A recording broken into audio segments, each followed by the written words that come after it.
तो जानवी कपूर फिर से न्यूज में and again for wrong reasons. पर इस बार तो पूरी गलती उनकी है भी नहीं। जो भी मैंने किया है इनका नाम लीजिए।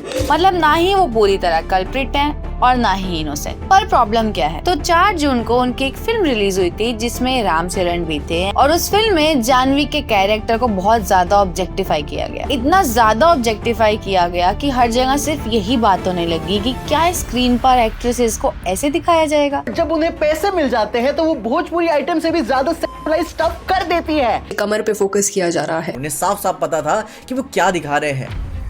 आउटरीच इतना बढ़ गया कि फिल्म के डायरेक्टर बुच्ची बाबूसना को पब्लिकली अपोलोजाइज करना पड़ा और फिल्म में से जानवी के कुछ ऑब्जेक्शनेबल सीन्स को काटा भी गया। और इस सिचुएशन में मुझे पर्सनली जानवी के लिए ही बुरा लग रहा है क्योंकि फिल्म में वो ऑलरेडी बहुत कम दिखाई गई हैं और ये रोल कटने के बाद उनका रन टाइम और कम हो गया। पर इस कंट्रोवर्सी के पीछे सिर्फ ये एक फिल्म नहीं है, बहुत सारे रीजंस है और इन सारे रीजंस को जानने के लिए आपको इस वीडियो को एंड तक देखना पड़ेगा। और किस तरीके से तेलुगु फिल्म इंडस्ट्री भी इसमें एक बड़ा रोल प्ले करती है ये आपको एंड में पता चलेगा। और आगे बढ़ने से पहले ये डिस्कस कर लेते हैं कि फिल्म में एक्चुअली प्रॉब्लम्स क्या हुई हैं। किसी रीजन की वजह से हम इस फिल्म का नाम नहीं लेंगे, लेट्स कॉल इट पी। तो इस फिल्म पी में जानवी कपूर जो कैरेक्टर प्ले कर रही हैं उसका नाम है अच्छी अम्मा और उसको बहुत ज्यादा ओवर सेंसुअल तरीके से दिखाया गया। अब मोटा मोटी ये समझ लो कि अगर बात हो रही है उनकी आंखों की तो भी उनकी कमर के शॉट पर जूम किया जा रहा है और ऐसा फिल्म एक बार नहीं करती। और ये सिर्फ विजुअली नहीं है, फिल्म के डायलॉग्स भी ऐसे हैं, फिल्म में कुछ जेस्चर्स भी ऐसे। इवन फिल्म में एक सीन है जहाँ पे हीरो जो हैं अपने दोस्तों को ऐसा बोलते हैं कि वो अच्छी अम्मा को प्यार करते हैं पर उन्होंने उनका चेहरा नहीं देखा है पर उनके बॉडी मेजरमेंट से वो उनको पहचान लेंगे। और अगर यहाँ तक भी होता तो शायद फिल्म को इतना आउटरेज नहीं मिलता। ज्यादा प्रॉब्लम इसलिए हुई क्योंकि फिल्म में जो हीरो का कैरेक्टर है वो अच्छी अम्मा को अंधेरे में जाकर बिना कंसेंट के किस कर देता है और फिल्म इसको प्लेफुल रोमांस बोलकर जस्टिफाई भी करती है। सोचो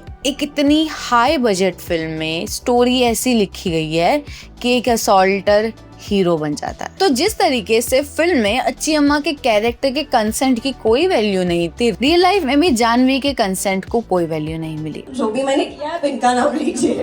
तो इंस्टा पर ना कुछ चैट्स वायरल हो रहे हैं जिनमें ये बात साफ पता चल रही है कि जानवी फिल्म में दिखाए गए शॉट्स को लेकर खुश नहीं थी और उन्होंने मेकर से रिक्वेस्ट भी करी थी कि इन शॉट्स को ना लिया जाए। इवन रामचरण ने भी मेकर से यही सेम रिक्वेस्ट करी थी। पर हुआ क्या, फिल्म में सारे शॉट्स वैसे के वैसे रखे गए। ये जो सारी चैट्स है ना इनमें और भी बहुत सारी बातें हैं बट बिकॉज ये किसी वेरीफाइड सोर्स से नहीं है तो हम इनको एक बार नेग्लेक्ट कर देते हैं। पर और भी बहुत सारी चीजें हैं जो ये बताते हैं कि जानवी इस रोल के ऐसे पोर्ट्रेयल से बिल्कुल भी खुश नहीं है। The paps, how sometimes they photograph women, हमें अच्छा नहीं लगता है। तो एक वायरल पोस्ट है जिसमें जानवी के इस कैरेक्टर को the most expensive disrespect ever paid to a leading women in Indian cinema बोला गया और जानवी ने इस पोस्ट को अपने ऑफिशियल हैंडल से लाइक भी किया। अब पोस्ट पर वो लाइक तो नहीं है पर उनके लाइक को हटाने से पहले सारी न्यूज और मीडिया को पता चल गया कि जानवी अपने इस रोल से खुश नहीं है। इवन जानवी इस फिल्म की सक्सेस पार्टी पर भी नहीं आई और हद तो तब हुई जब रामचरण ने अपनी इस पूरी स्पीच में एक बार भी जानवी कपूर का नाम नहीं लिया। एंड बाय द वे ये वही रोल है जिसको पहले मेमोरेबल बोला जा रहा था और अब उस रोल को करने वाली एक्ट्रेस का नाम तक नहीं लिया जाता है। यानी प्रॉब्लम अब सिर्फ फिल्म तक नहीं रही, रियल लाइफ में भी आ गई है। पर इस पूरी कंट्रोवर्सी से बहुत सारे सवाल उठते हैं जैसे कि क्या एक एक्ट्रेस का कंसेंट मैटर नहीं करता? जानवी ने ऐसी फिल्म से वॉकआउट क्यों नहीं किया? और जब उनको ये रोल पूरा सुनाया जा रहा था तो ऑन द फर्स्ट प्लेस उन्होंने इस फिल्म को साइन ही क्यों किया? क्या ये सब उनके करियर चॉइसेस की वजह से हो रहा है? और क्या ये एक फिल्म की प्रॉब्लम है या पूरी इंडस्ट्री की? चलो एक एक करके समझते हैं। सबसे पहला सवाल, अगर जानवी को ऐसा रोल पसंद ही नहीं था तो उन्होंने वॉकआउट क्यों नहीं किया? जानवी कपूर बॉनी कपूर और श्रीदेवी की बेटी है और क्लियरली वो फिल्म इंडस्ट्री में एक न्यू कमर से कई ज्यादा पावरफुल है और अगर वो ऐसे रोल पर ऑब्जेक्शन उठाती तो पक्का उनको इंडस्ट्री से सपोर्ट ही मिलता। चलो यहाँ पर एक कंपैरिजन ही देख लो। दीपिका पादुकोण ने संदीप रेड्डी वांगा की स्पिरिट से वॉकआउट कर लिया और इस एग्जिट के पीछे उनके काफी सारे रीजंस थे जैसे कि वर्किंग आवर्स, पे चेक और इंटीमेट सीन्स पर रीवर्क करना जो फुलफिल नहीं हुए तो उन्होंने सिंपली वॉकआउट कर लिया, जिसके बाद उन्हें इंडस्ट्री में काफी बैकलैश भी मिला। पर इस बात से एक चीज समझ आई कि वो एक ए लिस्टर एक्ट्रेस है और उन्होंने अपने क्राफ्ट पर विश्वास किया और उस चीज को छोड़ दिया जो उनको नहीं करनी थी। हाँ, दीपिका अपने क्राफ्ट को प्रूव कर चुकी हैं, तो उनके पास एडवांटेज था, पर जानवी कपूर के पास भी ऑप्शन था, क्योंकि वो एक नेपो किड है और नेपो किड होने का इतना फायदा तो वो उठा ही सकती थी। और फिल्म के रिलीज से पहले अप्रैल में वो राज शमानी के पॉडकास्ट में आई थी, जहाँ पर उन्होंने उनसे एक सवाल पूछा था कि जब फिल्म मेकर्स आपको ओवर सेक्सुअलाइज करके दिखाते हैं तो आपका क्या ओपिनियन है। तो उन्होंने क्लियरली बोला था कि अगर उनको सेट पर ऐसा लगेगा कि कैमरा किसी अनकंफर्टेबल पोजीशन में है तो उनको बोलने का हक होना चाहिए। The idea for that was, I wouldn't say to titillate, but it was a sensual song.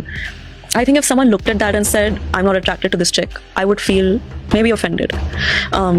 But that's very different from sexualizing someone, especially without their consent. तो ये बात भी क्लियर है कि जानवी इन चीजों को लेकर काफी क्लियर थी। इसके बाद भी इतनी प्रॉब्लमेटिक फिल्म से वॉकआउट करने में उनको क्या प्रॉब्लम रही होगी, और on the first place actresses ऐसे रोल को हाँ ही क्यों बोलती हैं। फ्रैंकली स्पीकिंग इसके बहुत सारे रीजंस हो सकते हैं, पर जानवी के केस में मुझे एक ही रीजन सबसे बड़ा लगता है, वो है प्रेशर श्रीदेवी जी की बेटी होने का, जिसका बेस्ट एग्जाम्पल खुद अभिषेक बच्चन है। मतलब ऐसा नहीं है कि वो अच्छे एक्टर नहीं है, बट हमेशा उनको अमिताभ जी से कंपेयर कर करके हमने कभी उनको वो स्पेस दी ही नहीं। जब आपके पापा ओवर अचीवर होते हैं तो क्या ऐसा एडिड प्रेशर होता है जिंदगी में कुछ अभी उखाड़ के दिखाने का? शुरुआत में था, एंड आई थिंक जानवी भी अभी उसी रास्ते पर है। तो जानवी ने 2018 में धड़क से अपना डेब्यू किया। फिल्म वैसे तो हिट थी, पर जानवी को उनकी एक्टिंग को लेके बहुत ज्यादा ट्रोल किया गया। फिर कुछ फिल्म्स में उनकी एक्टिंग की तारीफ भी हुई, जैसे गुड लक जेरी, मिली और गुंजन सक्सेना। पर ओवरऑल उनकी ये फिल्म्स आती रही, पर कोई भी बॉक्स ऑफिस पर अच्छा कमा नहीं पाई। और जब किसी भी एक्टर की फिल्म नहीं चलती है तो क्लियरली वो कॉमर्शियल हिट के लिए बहुत ज्यादा डेस्परेट हो जाता है। शायद इसी डेस्परेशन में उन्होंने पहले देवरा करी और अब ये वाली फिल्म। दोनों ही फिल्म का टेम्पलेट थोड़ा सेम है, उनका रोल्स भी सेम है। अब देखा जाए तो सिर्फ जानवी कपूर नहीं है जो ऐसे फ्लावर पॉट रोल्स कर रही हैं, बहुत सारी एक्ट्रेसेस कर रही हैं। और इस केस में हम बेस्ट एग्जांपल लें तो वो है तृप्ति डिमरी। उन्होंने फ्लावर पॉट रोल तो नहीं कहेंगे उसको, बट एनिमल में जो उन्होंने रोल किया था उसके बाद उनको भर भर के ट्रोल किया गया। हाँ, उनको फेम तो मिला,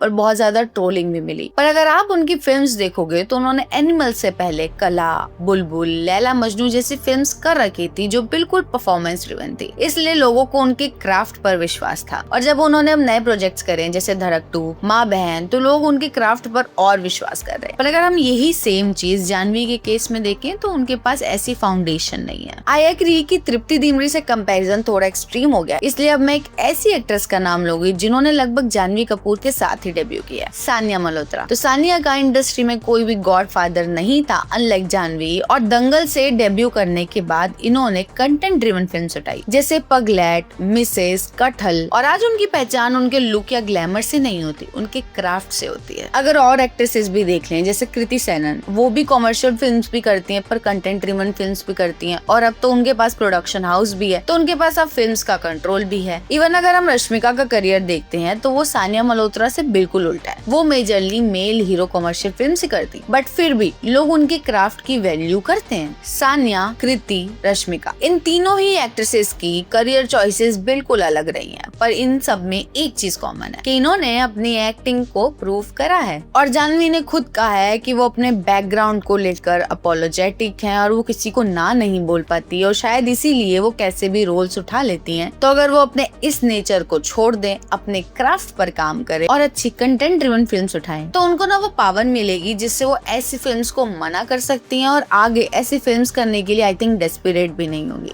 पर जैसा हमने कहा कि इस फिल्म की कंट्रोवर्सी में पूरी गलती जानवी की नहीं है, जो भी मैंने किया आप इनका नाम लीजिए। और अगर जानवी स्क्रीन पर ऑब्जेक्टिफाई ना होती तो कोई और होता। और फीमेल एक्ट्रेसेस को इस तरीके से दिखाना हमारी फिल्म इंडस्ट्रीज की प्रॉब्लम है। पर अगर हम सारी फिल्म इंडस्ट्रीज को डिस्कस करने लगेंगे तो वीडियो काफी लंबी हो जाएगी, तो इसीलिए हम इस वीडियो में तेलुगु फिल्म इंडस्ट्री की बात करेंगे, क्योंकि जिस फिल्म से मेजरली कंट्रोवर्सी स्टार्ट हुई वो तेलुगु फिल्म इंडस्ट्री की ही है। तो मैं ना ऐसे ही क्वेश्चन सर्च कर रही थी कि क्यों तेलुगु फिल्म इंडस्ट्री में एक्ट्रेसेस को ऐसा दिखाया जाता है, तो मेरे सामने 6 साल पहले का आंसर आया कोरा पे, एंड मैं उसको देखकर एक्चुअली शॉक हो गई, क्योंकि उसमें जो बातें लिखी थी वो इंडस्ट्री में आज भी हो रही हैं। तो उसमें लिखा था कि एक्ट्रेसेस का हीरो के साथ एक डांस होता है, इस फिल्म में भी था। जो एक्टर होती है उनके कैरेक्टर ऐसा लिखा जाता है कि वो विलन के साथ कुछ पंगा पड़ता है और हीरो बचाता है, इस फिल्म में भी था। और वो जो एक्ट्रेस है उसका अपना कोई वजूद नहीं होता है और वो हीरो के साथ रहने के सपने देखती है, जो अपरेंटली इस फिल्म में भी था। पहले तो जानवी के कैरेक्टर को एस्टेब्लिश किया जाता है कि उसका ओपिनियन है, सब कुछ है, but then towards the end of film वो सिर्फ इन्हीं पे डोलती रहती है, बस और कुछ नहीं होता है। बट इससे एक चीज समझ आती है कि तेलुगु फिल्म इंडस्ट्री अभी भी अपने उसी कॉमर्शियल टेम्पलेट पर चल रही है। और यहाँ से ना मुझे एक चीज याद आई, इसको हम बोलते हैं द बेचडल टेस्ट। तो बेचडल टेस्ट ये बताता है कि जो स्टोरी लिखी गई है उसमें वुमेन कैरेक्टर को कितना इंपॉर्टेंस दिया गया। एंड इंडिया की मोस्टली फिल्म्स इसको पार ही नहीं करती, क्योंकि इसको पास करने का क्राइटेरिया होता है कि आपकी फिल्म में एटलीस्ट 2 स्ट्रॉन्ग कैरेक्टर्स होने चाहिए। एंड अपरेंटली मैं ऐसी फिल्म्स की बात करूं जिन्होंने ये बेचडल टेस्ट पास किया है, तो 2 फिल्म्स आती हैं फ्रॉम तेलुगु फिल्म इंडस्ट्री। वो है बाहुबली, क्योंकि उसमें 2 कैरेक्टर्स थे, एक था देवसेना, एक Sivagami, and then RRR। Agreed, उन फिल्म्स में भी प्रॉब्लम थी, बट स्टिल वो पास करती है। एंड अगर हम तेलुगु सिनेमा को देखें तो Telugu cinema is not like कि सारी ही फिल्म जैसी हैं। तेलुगु सिनेमा का भी गोल्डन पीरियड रहा है, और अगर हम इस गोल्डन पीरियड की बात करें तो ये 3 पार्ट में बटा हुआ है। एक था 50s और 60s का टाइम। उस टाइम पर एक एक्ट्रेस थी सावित्री, और उनको ना महानती बोला गया था। उनकी जो फिल्म्स है माया बाजार, मिसम्मा, वो जो फिल्म्स थी उनमें ना उनका कैरेक्टर एग्जिस्ट करता था, वो हीरो के गोल गोल नहीं घूमती थी। और उसी टाइम पीरियड में एक एक्ट्रेस और थी जिनका नाम है भानुमति। ये सिर्फ एक्ट्रेस नहीं थी, ये actor, writer, director, studio owner सब थी। और उनके बारे में एक चीज कही जाती है कि उनको स्क्रीन पर कैसा दिखना है ये वो खुद डिसाइड करती थी, कोई और उनके लिए डिसाइड नहीं कर सकता था। फिर आया दूसरा टाइम पीरियड जो 80s और 90s में था, और यहाँ पर एक एक्ट्रेस थी विजय शांति, जिनको लेडी अमिताभ भी बोला गया। और इन्होंने एक फिल्म जिसका नाम था आई थिंक कर्तव्यम, उसमें उन्होंने लेडी पुलिस ऑफिसर का रोल प्ले किया था, जिसके लिए उनको नेशनल अवार्ड मिला। और ये उन्होंने तब किया था जब एक्शन सीन में कोई भी एक्ट्रेस नहीं होती थी, और उन्होंने उस टाइम पर खुद को प्रूफ किया और नेशनल अवार्ड तक जीता। फिर आया मॉडर्न सिनेमा का टाइम। अरुंधति में अनुष्का शेट्टी, बाहुबली में देवसेना और शिवगामी, यहाँ पर इनके कैरेक्टर्स को सिर्फ ग्लैमर नहीं दिया गया था, पावर भी दी गई थी। तो प्रॉब्लम ये नहीं है कि तेलुगु सिनेमा को स्ट्रॉन्ग फीमेल कैरेक्टर्स लिखने नहीं आते, प्रॉब्लम ये है कि ये फिल्म्स वो कॉमर्शियल फिल्म्स के ट्रैप में फंस गई हैं, जहाँ पर फीमेल एक्टर्स के लिए कुछ ज्यादा होता ही नहीं है। और जानवी की ये रिसेंट फिल्म की कंट्रोवर्सी भी यही सेम बताती है। किसी को उनके ग्लैमरस दिखाए जाने से कोई इश्यूज नहीं थे, प्रॉब्लम वहाँ आई जहाँ पर स्टोरी में दिखाए गए इनके कैरेक्टर को कोई रिस्पेक्ट नहीं दी गई। तो हमारा फाइनल सवाल वही है कि क्या जानवी कपूर की गलती है? आई थिंक पूरी तरह से उनकी गलती नहीं है, क्योंकि ना कैमरा उनका था, ना एडिट उनका था, ना फिल्म उनकी थी, और ना ही कैरेक्टर को कैसा दिखाया जाएगा ये उनके कंट्रोल में था। लेकिन वो कम्प्लीटली इनोसेंट भी नहीं है, क्योंकि वो बार बार इस तरीके के रोल्स को चूज करती हैं, फिल्म्स को प्रमोट भी करती हैं। इसलिए जानवी इस कंट्रोवर्सी में पार्टिसिपेंट भी हैं और विक्टिम भी हैं। और अब आगे उन्हीं को डिसाइड करना है कि उन्हें क्या करना है। क्या वो इजी रास्ते पकड़ना चाहती हैं जहाँ पर एक बड़ा हीरो है और फिल्म को अच्छी खासी विजिबिलिटी मिल जाती है, या वो एक मुश्किल रास्ता पकड़ना चाहती हैं जहाँ पर वो कंटेंट ड्रिवन फिल्म्स करेंगी, छोटे बजट की फिल्म्स करेंगी, जहाँ पर वो एज अ एक्टर निकलेंगी, एज अ बॉडी और एज अ ऑब्जेक्ट नहीं। बाकी आप लोग को इस कंट्रोवर्सी को लेकर क्या लगता है कमेंट सेक्शन में बताना। और अगर आपको ये वीडियो अच्छी लगी हो तो वीडियो को लाइक करना, शेयर करना, कमेंट करना, और ऐसी और वीडियोस के लिए चैनल को सब्सक्राइब कर देना।